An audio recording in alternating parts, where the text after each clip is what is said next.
بڑی برکت والا ہے وہ جس نے آسمان میں برج بنائے اور ان میں آفتاب کا نہایت روشن چراغ اور چمکتا ہوا چاند بھی بنایا،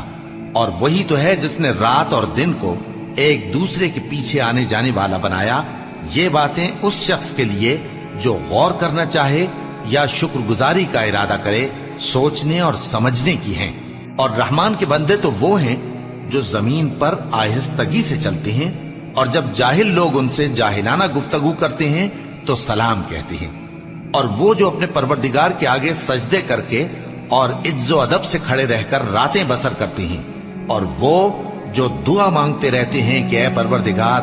دوزخ کے عذاب کو ہم سے دور رکھیو کہ اس کا عذاب چمٹنے والا ہے۔ بے شک دوزخ ٹھہرنے اور رہنے کی بہت بری جگہ ہے۔ اور وہ کہ جب خرچ کرتے ہیں تو نہ بیجا اڑاتے ہیں اور نہ تنگی کو کام میں لاتے ہیں، بلکہ اعتدال کے ساتھ، نہ ضرورت سے زیادہ نہ کم۔ اور وہ جو اللہ کے ساتھ کسی اور معبود کو نہیں پکارتے، اور جس شخص کو مار ڈالنا اللہ نے حرام کیا ہے اس کو قتل نہیں کرتے مگر جائز طریق یعنی شریعت کے حکم سے، اور بدکاری نہیں کرتے، اور جو یہ کام کرے گا سخت گناہ میں مبتلا ہوگا۔ قیامت کے دن اس کو دونا عذاب ہوگا اور وہ ذلت و خواری سے ہمیشہ اس میں رہے گا، مگر جس نے توبہ کی اور ایمان لایا اور اچھے کام کیے تو ایسے لوگوں کے گناہوں کو اللہ نیکیوں سے بدل دے گا،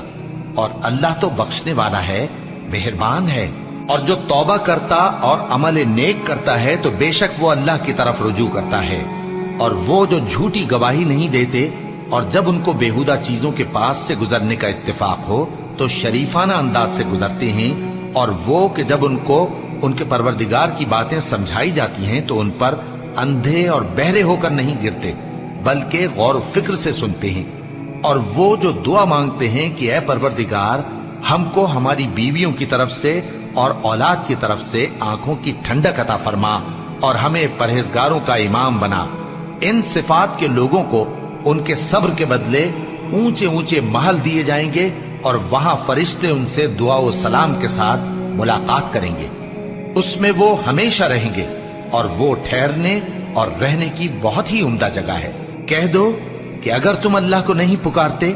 تو میرا پروردگار بھی تمہاری کچھ پرواہ نہیں کرتا، تم نے تکذیب کی ہے سو اب مڈ بھیڑ ہوگی۔